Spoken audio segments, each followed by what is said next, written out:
Hi guys, Anthony Turnham, architectural photographer here. Welcome back to another video. In recent videos, I've actually covered the initial workflow needed inside of Lightroom to get a set of proofs back to our clients, which look pretty good, something like this, straight out of Lightroom. We can do that really quickly, really efficiently. And if I jump over to the develop module, you can see the adjustments that I've made here. I'm using a camera flat profile, and one of the key things that we need to be doing here is obviously making sure that we are enabling the profile correction and also making sure that we correct for any abnormalities of the geometry. So if I turn off my transform, you can see that I've had to tilt the camera up slightly to get this shot. So as soon as we correct this, it looks more like this, good enough to send back to the client for them to decide, do they or do they not want to purchase a finished version of this photo. So for example, one where I may be retouching the leaves here, maybe bringing out a little bit of detail inside the interior of the house here.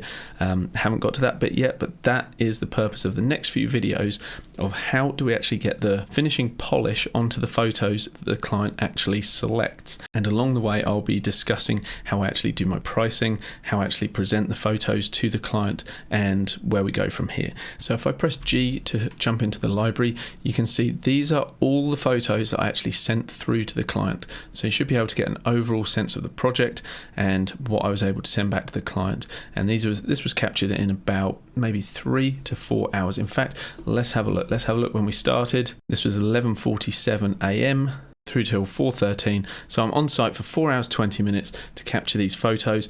There are 71 of them, and my hope is that my client will be selecting as many of these as possible, because I'm going to be charging a license fee of $95 per photo for them to actually have a finished version that they then have the license to use for whatever purpose they want, be that web, print, marketing, whatever they want. And that is on top of a shoot fee, which I've also charged to go and actually be on site, capture these photos and get them this set of proofs back. And I do that just to cover my bases. Just suppose worst case scenario, client only chooses one photo.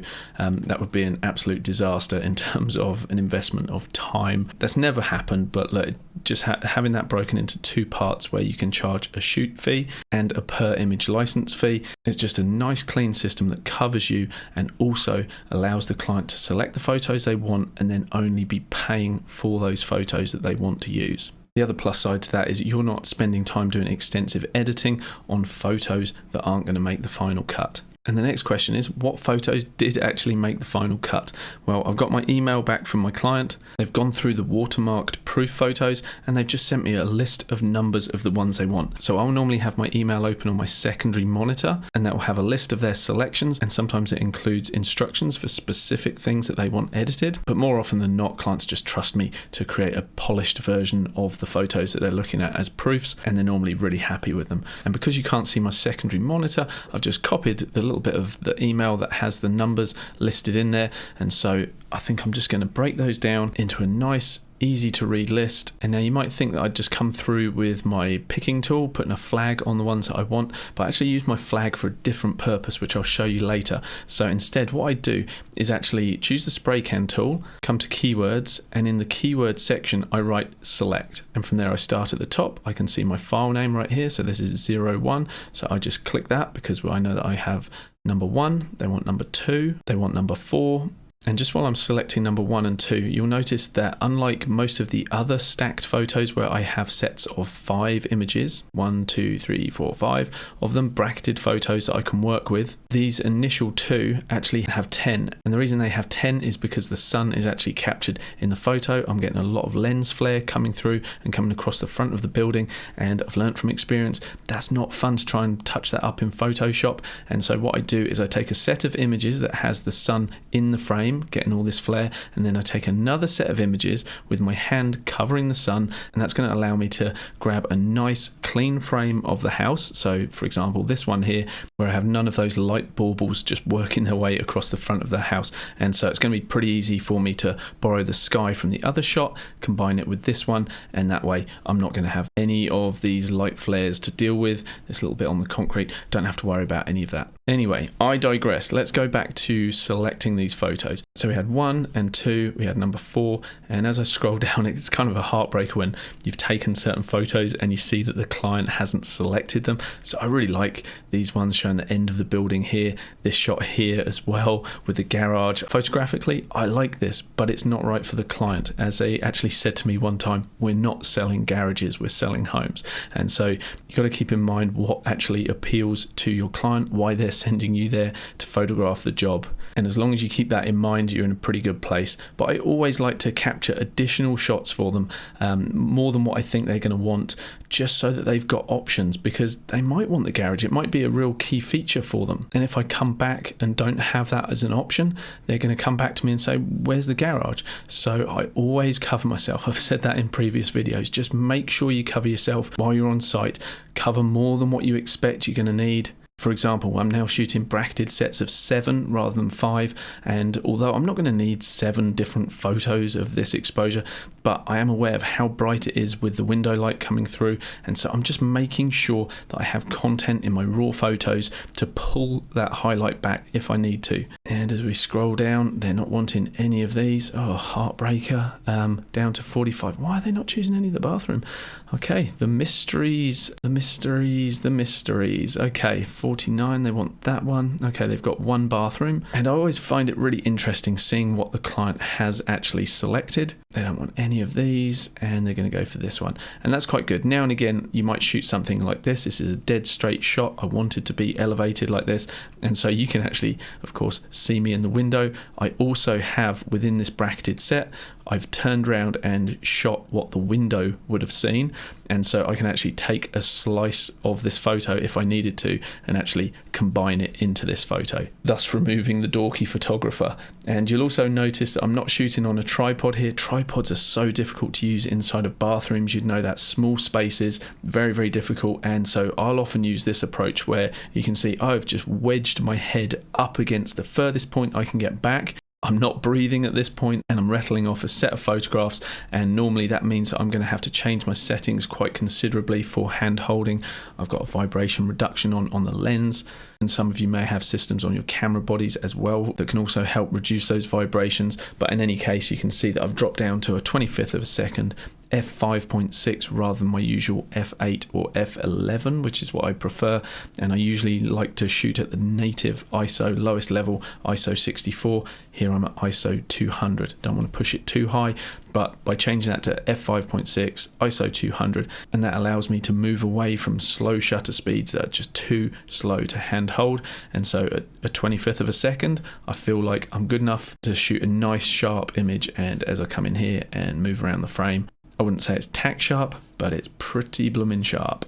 Certainly sharp enough to use if this was a photo they were going for. But as you know, it wasn't. And so how do we see what the client actually chose now? Well, first of all, let's close that down. I'm going to press the / key on my keyboard, and that's going to bring me up to the library filter. And so with the text section selected here, now I'm able to just type select, and this should bring up the photos that will correspond to the list over on the left-hand side. And then I'll always double check to make sure that I've actually got all the selects, and straight away I can see that I have not, and this does often happen. I'm not quite sure why, but look, we've got 15 photographs that are selected at the moment, and there are 16 in my list here, and so I'm missing something. So it always pays just to double check, make sure you've got everything sorted. So I'm going to go through 1, 2, 4, yes, good. And straight away I can see that I have not selected image number 11. So I just click done, close this little section down here. That'll bring back all the photos again, and I can just scroll down until I get to number 11, which was this image here. Grab my spray can, click on that, and that's assigned the keyword select. And now when I type that back in, we should have our 16 photographs selected here. And I will still go through and just double check that the numbers correspond correctly. And once I'm happy with that, I can click done again. And now I'm going to move these to a separate folder. And so I just press Control A, so we're selecting all. I come over to the root folder, I right click, and I create a new folder there. I call that client select, and I just tick the box include selected photos, and when I create that folder, those photos are all going to be moved into my client selects. The folder that's called unsorted, that is just a throwback to that initial workflow that I shared with you in the previous videos, and so at this point that's when I come in and I right click and I rename that to unselected by client. And that way I know that all of these photos were delivered to the client, they just weren't ones that they picked. And as I look through, every now and again I see some that I worked really hard on, like this particular shot here that I've got 7 different ones, this one that I've got 14 of. My plan was to bring back different parts with the different lighting inside. You can see a strip light in here. I was going to combine all of that in Photoshop. It's going to look amazing, but lo and behold, they didn't even select this photo, and that's absolutely fine. And that's also highlighting the beauty of this system where clients are selecting from a set of proofs, because let's suppose I had have gone to all the work of using images where I'd got the light turned on inside and combining them all in Photoshop. That's really time consuming work, and if you're not being remunerated for it, or you're delivering that to a client and charging them for it, and it's not even a shot that they're really that bothered about, that's a disservice to your client, and it's also a disservice to yourself in terms of wasted time. Like, I shot these lounge images. I was quite excited to do a final edit on these. I've got a lot of different options in my bracketed set. Initially, when I took the first photo, there were a lot of chairs that were just outside here. I think they used the room next to it as some sort of conference room, and so I went to the trouble of moving all of those chairs out of the way so that I could get a nice clean shot. And lo and behold, the client doesn't even want an image of this room, but that's absolutely fine. And the more you do work for a particular client, you get to know what they're after, what their tastes are. But like I said before, make sure you cover yourself, because if I had not have shot this bathroom, even though they hadn't actually selected anything from this bathroom, if I hadn't have shot it and been able to supply something to them as a proof, no doubt they would have said, where is that bathroom? We'd love to see some images from that. So at least I'm covering myself and sharing with them some options. The other really useful thing to bear in mind with shots that your initial client may not be purchasing from you, potentially I still may get paid for this image. You might be thinking, well, how does that work? Well, I was there on site doing this photo shoot for the builder. However, I know who the architect is. The architect may well want some imagery from this photo shoot, and the architect, may actually want to feature this bathroom. And if they do, it's there as a possibility to select. If they choose this, then I'm getting paid another licensing fee from the architect. Like, the builder has come back to me with 16 photos they want, so that's close to $1,600 worth of finished photos for them. But let's say the architect comes back to me with their selection of 16 photos, for example. I've just doubled my income from the same photo shoot. So that's one of the reasons why I really love this licensing system. Right, let's jump back over to the client selects. So now we're looking at the ones that they do actually want. And I will normally just glance my eye over these, and I'm just analysing as I look through them, how much work have I got to do in post-production to bring out the best in these particular images. And so I'm really looking forward to getting into the editing of these photos. There are many different techniques that I'm using to get my finished images back to my clients. Things that address issues of interior colour balance, high contrast scenes where we're blown out outside the window, and you guys will notice that my bracketed sets do not combine any flashed images on this particular job. Everything is shot on a tripod, so you're seeing through a 7 set image here. If I press N with those selected, we'll see all of those frames. This is the one that I sent back to the client. This has had the initial Lightroom retouch. But those other 6 images give me everything I need to create a finished image that I can get back to the client that they will be proud to use. But I know in the real estate game there is a lot of talk and buzz out there around using flambient, i.e. the use of off-camera flash combined with the ambient light to create your finished result. And yes, I absolutely use that on occasion. But in a home like this, it's really not necessary. And so if you haven't subscribed to the channel already, make sure you do that. Click the bell so you don't miss when I post these videos. But I will share techniques for bringing back the exterior of a frame, such as this one here, where we have the lovely rich colors of outside, and then combining that with nice bright interiors like this one, where we are obviously losing all of that detail outside. So how do we combine those into a nice, believable image that looks really good without the use of off-camera flash?